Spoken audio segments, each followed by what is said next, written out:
É o resultado da biópsia do Nash?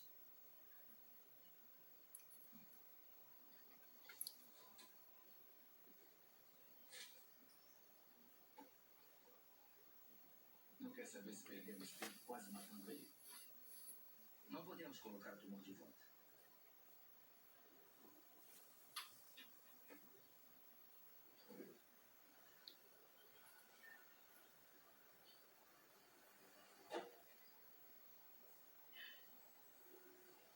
Oi, galera.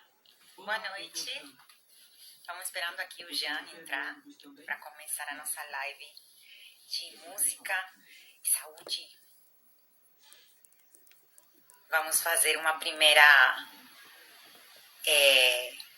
parte com o Jean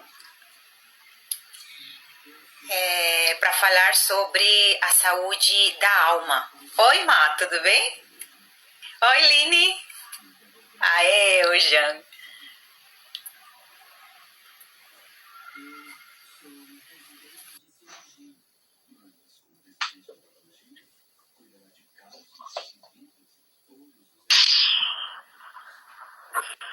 Grande, Jean, tudo bem? Boa noite, Ale, tudo bem? E você? Tudo bem. Tudo bem, graças a Deus. Saudade de você, hein? Pois é, quanto tempo, né? Pois é, menina. Gente, falando nisso, o Maurício tá aí? Ah, que legal, Maurício. Grande Romeu. Grande, Romeu. A gente tem que se reunir de novo, nem que seja pessoalmente. Pois é, faz tempo, ainda mais com essa pandemia agora deu uma segurada ainda um pouco mais, né? Pois é. Mas nada que justifique, né? A gente poderia fazer essas coisas, mas também a gente tá meio atribulado, né? Nessa Alternativa tem um monte, né, agora, né? Bom, boa noite, para quem não me conhece, eu sou Alejandra Villanueva, eu sou médica, eu sou cardiologista e convidei aqui o meu grande amigo Jean, que ele faz parte do projeto Guri, né, no setor pedagógico, ele é encarregado pedagógico do projeto Guri, né, e convidei ele para conversar um pouco sobre os efeitos da música no resgate e na cura da alma, né? Então eu queria começar por que ele faça uma introdução de que o projeto Guri e o que ele faz nessa instituição. Bem-vindo, Jean. Muito obrigado, Ale. Boa noite a todos e a todas que estão presentes, participando aqui com a gente. Como a Alejandra disse, eu trabalho no programa Guri Santa Marcelina. É um programa de inclusão sociocultural através da música.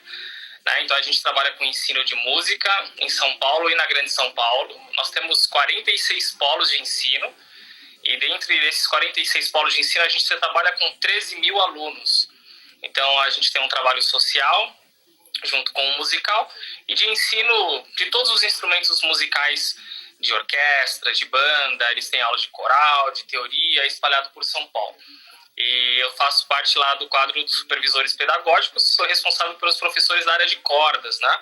Eu sou violinista e eu sou responsável pelos professores de cordas que tocam violino, viola, violoncelo e contrabaixo. E eu tô na instituição um pouco mais de 12 anos, na verdade, fazendo esse trabalho junto com o pessoal lá. Eu já é um grande mestre violinista, né? Com ele aprendi muito sobre arte, sobre realmente como a música pode transformar vidas. O primeiro concerto que eu fui, né, foi muito emocionante, porque você vê realmente jovens, crianças, né, subindo num palco, empoderadas com um instrumento musical, sabe, dando o melhor de si, crianças que de repente não teriam como chegar nesse patamar, nesse cenário, né, e vê-las assim tão concentradas e realmente tão dedicadas a realmente transmitir um sentimento, é muito emocionante. Então, eu queria te perguntar, Jean, você que vive de perto isso, como você acha que a música pode transformar assim a alma humana, a realidade humana, a sociedade, inclusive? Uma ótima pergunta. Então, na verdade, esse papel da arte, né? A arte, ela tem uma experiência, ela proporciona uma experiência muito ampla na nossa vida, né? Que às vezes é até difícil da gente medir para falar nesse sentido, mas eu entendo que a arte, ela traz uma conexão com os nossos propósitos, assim. Eu entendo que cada um tem o seu propósito de vida, o seu propósito, seus objetivos, aquilo que lá dentro se conecta com você, que fala com você, e que para cada um é diferente, cada um tem uma intenção diferente, enfim.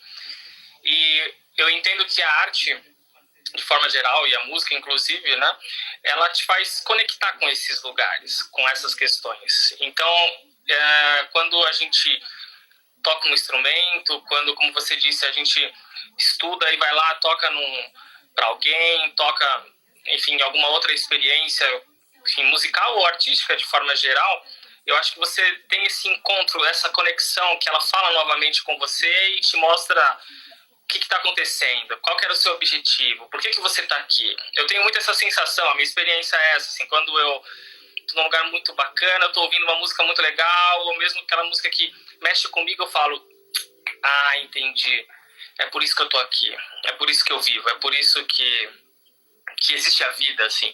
Então, eu entendo que essa conexão, ela é tão forte e ela tem uma experiência individual tão forte que faz com que as pessoas se transformem nesse sentido. E essa transformação, ela pode se dar de muitas maneiras, mas eu acho que é um momento que nessa correria, nessa rotina tão grande que a gente tem, é uma oportunidade de você parar e entrar em contato com o seu eu, com o seu íntimo, e eu acho que esse é o papel que a arte faz nesse processo de te trazer um autoconhecimento que vai te dar uma conexão com essa alma, que vai transformar o ser humano. Eu penso mais ou menos que seja isso. Que lindo, que legal. Realmente, assim, a Cardio integra, né, que o Instagram e o Facebook que eu lancei esse ano, justamente tenta trazer essa união, sabe? De conceitos que pertencem à espiritualidade, né? E que estão relacionados muito com a saúde. Antes a gente acreditava que saúde e espiritualidade eram duas coisas distintas, elas seguiam dois rumos distintos. E agora cada vez a gente tem mais evidência científica e tem estudado cada vez mais cientificamente o papel da espiritualidade na saúde, né? Na saúde integral, né? Não dá para desligar o ser humano da sua totalidade, né? E como você fala, a musicalidade, ela é uma porta para a espiritualidade. Esta conexão que a gente encontra com o nosso propósito e esta compreensão que a gente consegue com a música de nós mesmos e também dos outros e do mundo faz parte do conceito de espiritualidade. É por isso que eu quis trazer unir essas duas fontes, né? A música e a saúde, né? Então, nesse caso, a gente também tem que destruir um pouco de crenças que nos afastam justamente da experimentação de diferentes caminhos que podem enriquecer a nossa espiritualidade, né? E uma dessas crenças é que para fazer música tem que nascer com um dom. Só aquele que nasce com o dom musical pode fazer música. O que você opina disso? Essa é uma questão que a gente discute bastante hoje, né, Lê? Na verdade, hoje a gente traz reconstruções desses termos que acompanham a gente por tanto tempo e a gente às vezes nem para pensar sobre eles, né? E essa questão do talento, do dom, é um deles, né? É uma questão que ela já é tão antiga, já é tão enraigada, e que ela fazia parte de um momento na sociedade que, assim, só as pessoas que tinham condições de aprender, de fazer uma aula particular, de ter acesso a um instrumento que era caro, e é caro até hoje, dependendo do instrumento que você vai estudar, é muito caro. Então, assim, se tinha muito isso de, é o dom que a pessoa tem. Então, por exemplo, nem a pedagogia musical ela era desenvolvida para que qualquer pessoa pudesse estudar um instrumento. A pessoa começava a aprender um instrumento, eu quero tocar violino, por exemplo. Ela fazia aula, e aí o professor não tinha pedagogia, às vezes alguma, ele tocava e falava, faz aí, e faz, é isso aqui, dessa maneira que você tem que fazer. E a pessoa não conseguia, tinha dificuldade, e aí a pessoa já pegava o professor e falava, você não tem dom, você não tem jeito para isso. Então, muitas vezes até deixando não parecer a evidência que ele não sabia ensinar, inclusive. Então, assim, muita gente acabou deixando de construir sonhos que tinha, isso na vida, não só na música, por questões, por palavras, por conceitos muito, muito duros que era levado até elas, né? Então, assim, essa questão hoje a gente discute muito, porque, assim, o que é dom? Na verdade, cada um tem uma predileção para algo, para o que escolher fazer. Então, assim, existe um pedagogo, um músico, um violinista muito famoso no mundo que revolucionou o sistema pedagógico do violino também, que ele chama Suzuki, um japonês que ele desenvolveu uma pedagogia do violino trabalhando nessa questão da habilidade. Então ele falava assim, ele foi para a Alemanha estudar quando ele era muito jovem, ele falava, nossa, a língua alemã é muito difícil de se aprender, é muito complicado, mas ele falava, mas ele teve esse insight, ele falou, por que aqui na Alemanha todas as crianças falam alemão? E eu tenho uma dificuldade muito grande de aprender alemão. Por que no Japão todo mundo fala japonês, apesar de ser uma língua tão difícil? Então ele pegou e criou esse ensino desenvolvido nessa teoria do desenvolvimento da habilidade, em que ele não acredita nessa questão do talento, em que ele diz, se você ficar repetindo muitas vezes, passo a passo, você aprende, você desenvolve. É como uma criança, que a criança está começando a falar papai, ela fala, balbuciando alguma coisa que nem é muito clara, ela fala pá, aí todo mundo, que lindo, fala papai, muito bem, parabéns.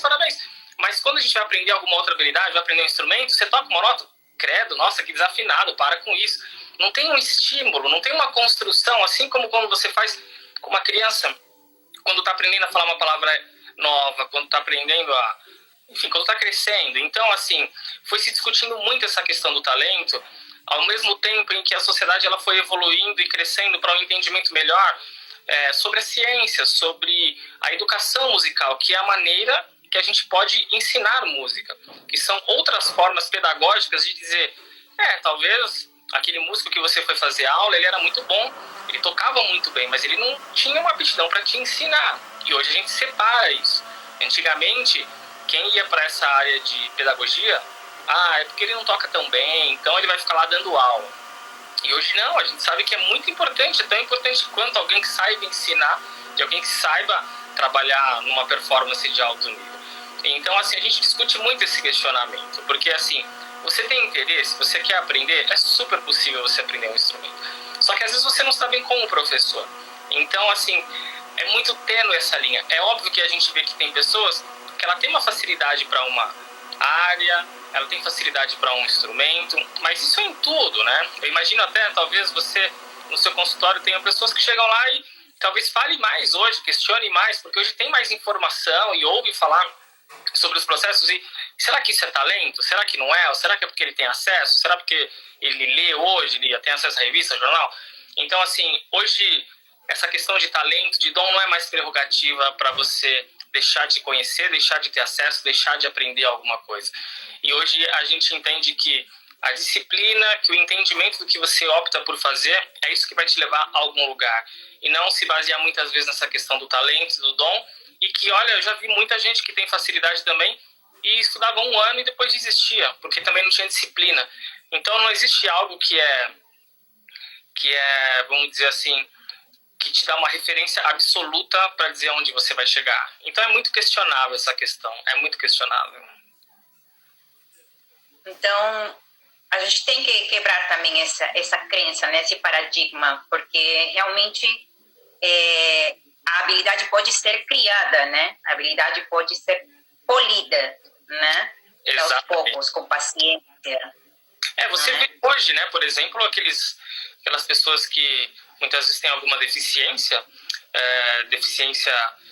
cognitiva ou deficiência, às vezes, na mão ou no braço, e ela toca um instrumento. Tem o Tony Melendes que toca violão com os pés, e aí era coisas que absurdamente a gente pensava, nossa, mas como assim? Isso existe? Não existia, mas a pessoa foi lá e desenvolveu. Você fala, nossa, é possível.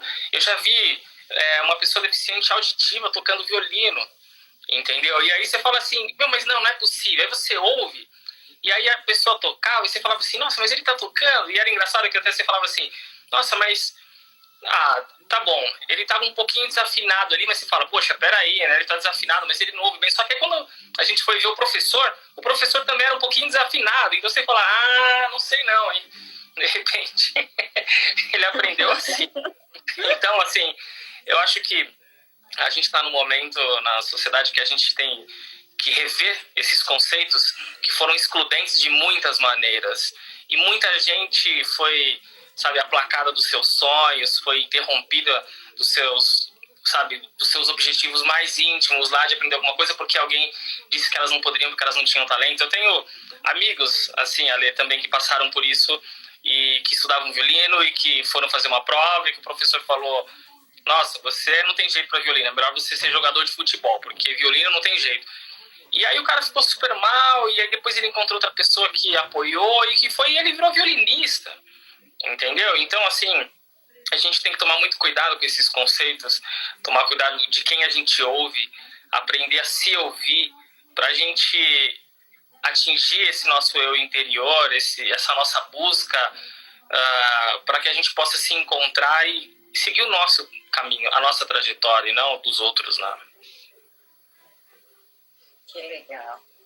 Jean, outra crença que eu também queria que a gente discutisse aqui é que a música que cura é a música clássica, a música erudita, né? E a gente renega muito os nossos gêneros mais populares. Eu, assim, para falar a verdade, eu me sinto comovida com um Bach, com um Beethoven, com Mozart, mas quem me faz chorar é a minha música popular, sabe? A música da minha terra, a música que mexe comigo, que me dá arrepios, é a música que eu dançava com meu pai, com a minha mãe, salsa, merengue. Isso mexe comigo muito, sabe? Então, na tua experiência, a gente poderia considerar curativas todas as músicas? A gente poderia considerar a música clássica mais espiritualizada que outro tipo de músicas? Que a música popular, por exemplo? Não, de forma nenhuma, né? Na verdade, isso daí também vem dessa desconstrução, né, que a gente está construindo, né? Tá conversando aqui. Porque a música clássica, ela sempre teve essa áurea também de sagrada, de santa, de música boa, de uma música complexa. E não tem nada a ver isso. Na verdade, é o que você disse.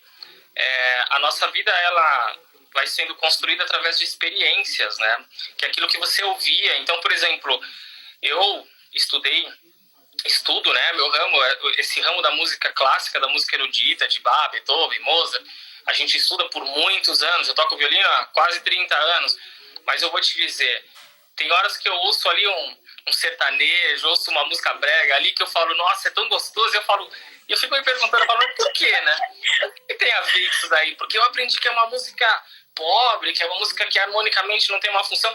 Isso não tem nada a ver. Isso daí é um preconceito que foi ensinado. E você fala, por que mexe comigo? Peraí, se mexe comigo é porque tem alguma coisa? Não é mexe comigo, mas não significa nada. Não, significa. Então, assim, é mais uma questão dessa de preconceito que a gente tem. Na verdade, se sabe muito que desde quando você está lá no ventre, né, você ouve música, você percebe, você sente. Quando você... tem estudos que dizem que também quando você acaba saindo ali, tendo vida, você acaba, quando ouve aquela música, você também tem percepções de que você já conhecia aquilo, porque você ouvia dentro da barriga da sua mãe, enfim. Então, assim, existe muito preconceito, na verdade, até porque a gente tem essa característica cultural eurocêntrica, né, de valorizar tudo que vem da Europa em um primeiro plano, e que é lindo, que é maravilhoso, que a Europa tem muito para ensinar nesse sentido pra gente, mas que não corresponde a essa nossa realidade, né? Lá onde eu trabalho, a gente tem parceria com várias instituições europeias, e é muito interessante, porque quando eles chegam aqui, a primeira coisa que eles perguntam é: onde eu posso encontrar samba? onde eu posso ouvir o forró? E aí você fala, nossa, o samba, o forró, peraí, deixa eu ver onde que eu vou levar. Não, mas é a música de vocês, não tem em todo lugar. Você fala, não é bem assim, tem, mas a gente às vezes não conhece muito, assim, é vergonhoso a gente ter essa discrepância de não valorização da nossa própria música. E aí eu vou te falar, essas pessoas que a gente tem essas relações, que elas vêm da Europa, elas, assim, falam e saboreiam de uma magnitude tão absoluta, tão absurda a nossa música, a complexidade da nossa música, a complexidade de ritmos que a gente tem, que é muito grande. Realmente a nossa música brasileira é tão rica, e não só brasileira, né, mas como a gente está falando da música popular em geral, que é construída ali na esquina, é construída com os amigos, é construída lá no baile, no salão, na igreja, no teatro, enfim. E só que, infelizmente, essa situação cultural eurocêntrica que a gente tem, a gente acaba valorizando muito o que tem lá de fora, e não tem nada a ver. Música é música, o que cura é o que você sente, né, Ale? Como eu falei, você tá andando ali, você para, você sente, você começa a ouvir uma música do nada, você tá num ponto de ônibus, começa a se mexer, começa a balançar, e você fala, meu, tem alguma coisa aqui. É aí que tá a música, é aí que tá a magia, é aí que tá a vida, né? Eu acho isso, é a minha opinião. Sim, concordo. Aqui o Romeu está perguntando qual o nível de cura que a música pode trazer, física, psicológica, moral. Na verdade, é uma cura em muitos níveis, né? Agora a gente tem realmente estudos, por exemplo, que a música pode aliviar a dor crônica, né? Pacientes que recebem música são capazes de ter uma percepção menor da dor crônica, né? E a gente tem estudos também de diminuição, por exemplo, da depressão e da ansiedade em idosos. A gente tem estudos onde a qualidade de vida de pacientes terminais também melhorou com música, com musicoterapia, né? Então, é uma cura em muitos níveis. Em muitos níveis. Eu realmente acredito que aquilo que cura o espírito também é capaz de curar todos os outros níveis, sabe? Em algum nível, em algum jeito, aquilo que toca a nossa alma é capaz de mexer no nosso corpo, na nossa energia, na forma como transmitimos, na forma como nos relacionamos com o mundo, que é isso que é espiritualidade, né? Quando a nossa espiritualidade está curada, está bem, está nutrida, todos os outros níveis vão se ver favorecidos com isso, né? Agora... Desculpa. Não, pode continuar já. Eu lembrei de uma experiência, né? Eu toquei por alguns anos numa orquestra da Associação Paulista de Medicina, da APM, que ficava ali no centro, né? E era um médico, o Dr. Samir Rami, e que era regente da orquestra. E a gente tocava em vários hospitais. Então, assim, uma vez por mês a gente fazia concertos tanto aqui em São Paulo quanto no interior, em alguns outros estados, inclusive. E a gente tinha muito, Ale, esse feedback dos próprios pacientes. A gente tocava tanto ali na recepção do hospital, então, assim, já diminuía aquele clima pesado que você está esperando ali, um familiar que está adoecido ou que está na fila, enfim. Mas depois a gente subia nos corredores, né, e a gente ia tocar onde a gente podia, né, até onde a gente podia entrar, enfim. Então, assim, eu me lembro, teve um caso que a gente tocou em uma ala, assim, em um andar, em que a gente juntou um quarteto de cordas, a gente estava tocando, e daqui a pouco a gente acabou de tocar, veio um senhor, e ele estava no quarto dele, mas ele estava ouvindo. Quando ele veio, ele falou assim, não, vocês já estão indo embora, vocês podiam ir tocar para um amigo ali, lá do quarto, né? A gente falou, podemos, a gente pode ir lá? Pode. Ele falou assim, porque ele tá com dor, e eu falei para ele que a música tira a dor. Ele falou, eu tava com dor, vocês começaram a tocar e diminuiu a minha dor, vocês podiam ir lá, ele tá com dor, né? A gente foi lá, a gente tocou para ele, e ele falou realmente, assim, ele se emocionou, né, esse amigo dele que estava lá dentro, ele se emocionou, e ele disse isso pra gente, nossa, é verdade, ele falou, a música tira a dor. E isso que você tá falando, eu acho que, assim, tem uma gama tão grande que a gente nem consegue, muitas vezes, medir até onde vai essa cura, até onde vai essa experiência. Nós tínhamos experiências assim também, eu lembro que tinha uma criança que ela já não respondia, enfim, ela não falava, ela não respondia, e aí a gente foi passando assim num corredor, a mãe estava com essa criança no colo, e a gente falou assim, a gente pode tocar para ela? E ela falou assim, pode, mas ela não ouve, ela não responde, mas ela não ouve. A gente falou, tudo bem, mas se a gente puder tocar, ela falou, pode. E aí a gente começou a tocar. E aí quando a gente começou a tocar, começou a cair lágrimas dela, assim.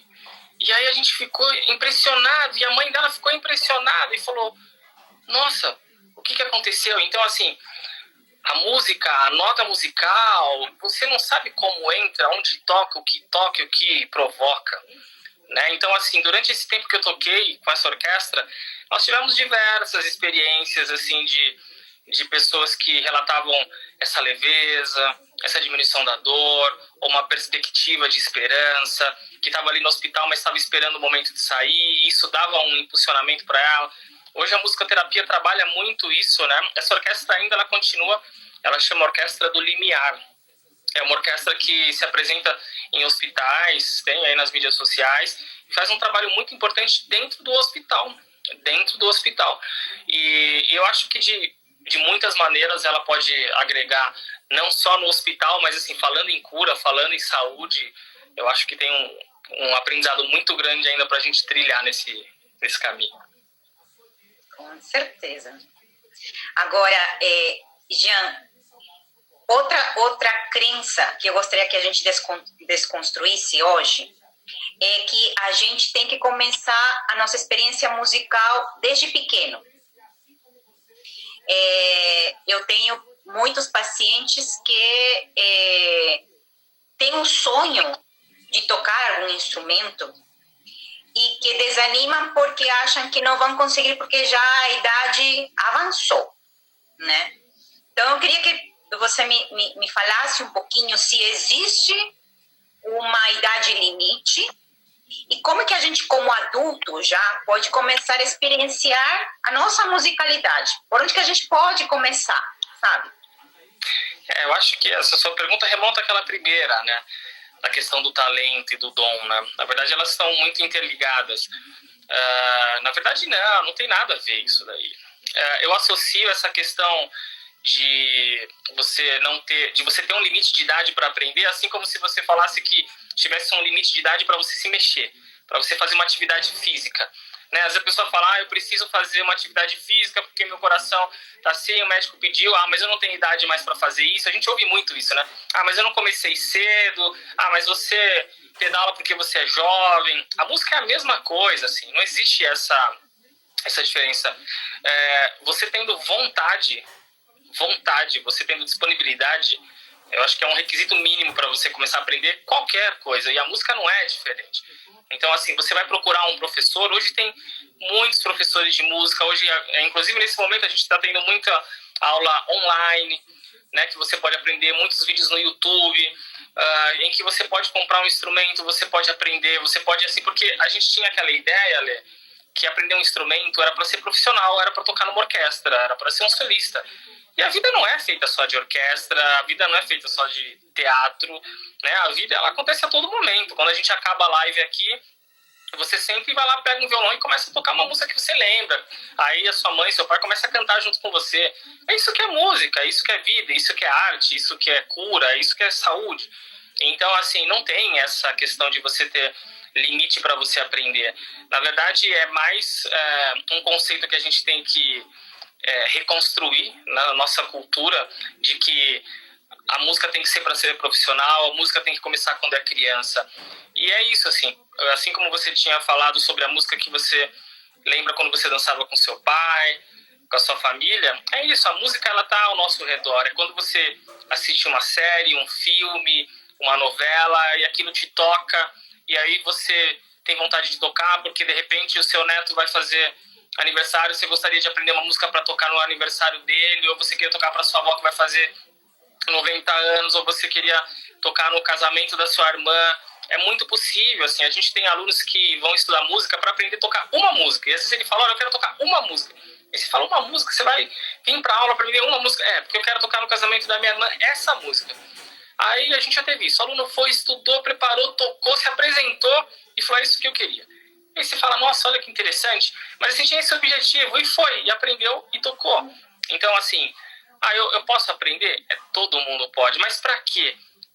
Porque você quer.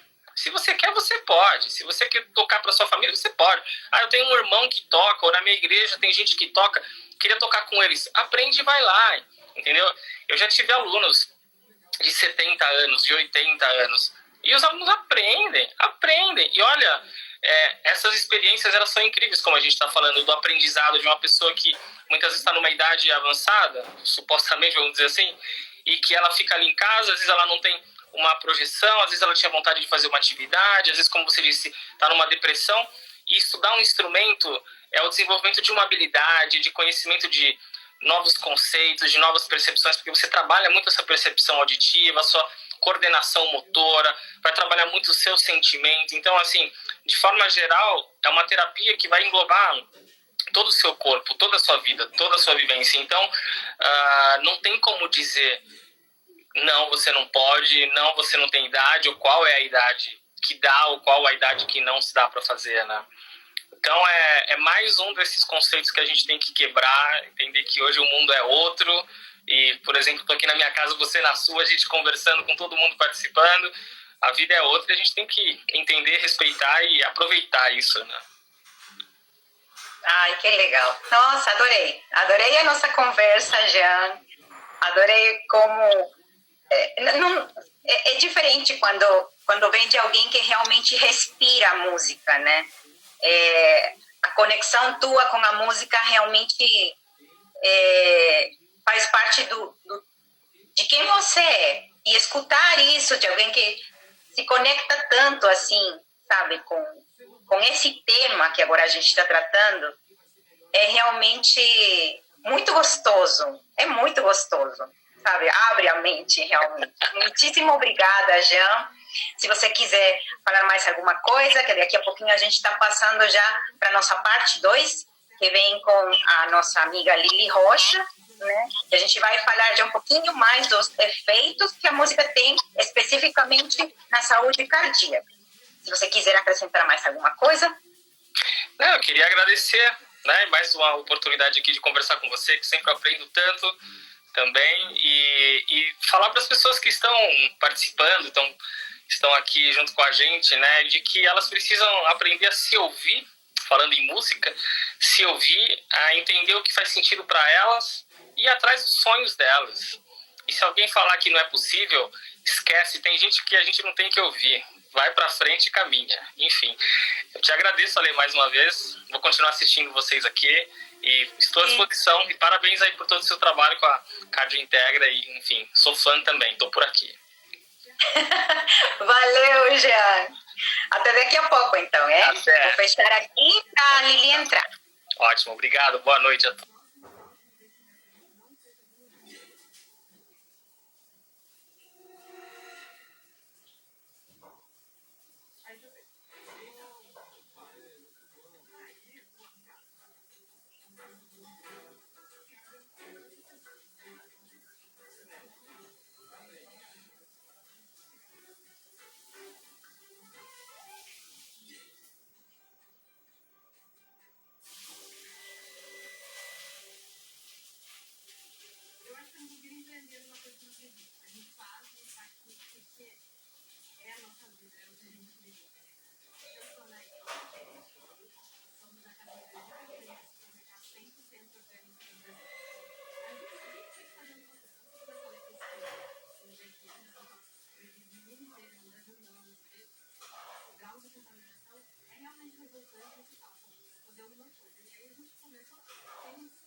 Então, por isso que a gente enxerga um crescimento enorme para uma agricultura orgânica.